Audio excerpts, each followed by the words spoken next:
या निवडणुकीत उद्धव ठाकरेंना सर्वात मोठा धक्का, मोठी अपडेट समोर. नमस्कार, TV6 मराठी या यूट्यूब चॅनल आपले स्वागत आहे. आपल्याला माहीत आहे की सध्या स्थानिक स्वराज्य संस्थेच्या निवडणुकीचा रणधुमाळ रंगलेली आहे. आपल्या पक्षाची सरशी व्हावी म्हणून जमेल त्या मार्गाने प्रयत्न केले जात आहे. राज्यातील बडे नेते प्रचार करत आहेत. सत्तेत असणारी महायुती आम्ही एकत्र असून आमच्यात कोणतेही मतभेद नाहीत असे वारंवार सांगत आहे. प्रत्यक्ष मात्र महायुतीतील अनेक स्थानिक नेत्यांनी, पदाधिकाऱ्यांनी एका पक्षातून दुसऱ्या पक्षात उडी मारलेली आहे. या पक्षबदलांमुळे महायुतीत बेबनाव पाहायला मिळत आहे. दुसरीकडे महाविकास आघाडीतील घटक पक्षाच्या अनेक नेत्यांनी महायुतीतील पक्षांमध्ये प्रवेश केल्याचेही पाहायला मिळाले.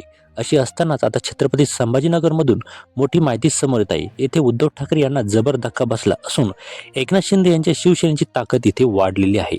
नेमकं काय घडलं ते आपण इथे सविस्तर बघणार. बघा, मिळालेल्या माहितीनुसार डॉक्टर बाबासाहेब आंबेडकर मराठवाडा विद्यापीठाच्या सिनेट सदस्या पूनम खरगे आणि ठाकरेंच्या युवासेनेचे शहर प्रमुख सागर खरगे या पती पत्नीने आज एकनाथ शिंदे यांच्या शिवसेनेत प्रवेश केलेला आहे. उपमुख्यमंत्री एकनाथ शिंदे यांच्या हस्ते हा प्रवेश सोहळा पार पडला.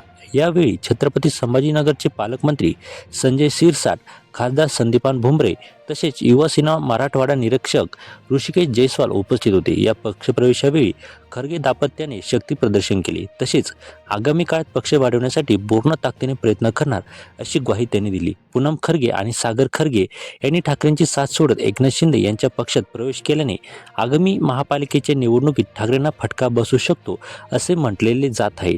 दरम्यान छत्रपती संभाजीनगरमध्ये काही नगरपालिकांची निवडणूक होत आहे. या निवडणुकीत आपलेच वर्चस्व कायम राहावे यासाठी ठाकरे आणि शिंदे गटाकडून पूर्ण ताकदीने प्रयत्न केले जात आहेत. स्थानिक स्वराज्य संस्थेत यश आले तर भविष्यात आमदारकीही लढवतानाही ताकद दिसेल, हा उद्देश समोर ठेवून शिंदे यांचे आमदार या निवडणुकीतून पूर्ण ताकद लावताना दिसत आहे. पुढच्या काही दिवसांत महापालिकेची निवडणूक लागणार आहे. त्यामुळे सध्याच्या निवडणुकीत परिणामही महापालिकेच्या निकालावर पडू शकतो. या सर्व बाबी लक्षात घेऊन शिंदे यांच्या पक्षाच्या नेत्यांनी ही निवडणूक गांभीर्याने घेतली आहे. त्यामुळे भविष्यात नेमकं काय होणार हे पाहणे महत्त्वाचे ठरणार आहे. तुम्हाला यावर काय वाटतं? तुमच्या काय प्रतिक्रिया आहे ते आम्हाला कमेंट करून नक्की सांगा. आपल्या चॅनलवर नवीन असेल तर आत्ताच आपल्या चॅनलला सबस्क्राईब करून घ्या. धन्यवाद.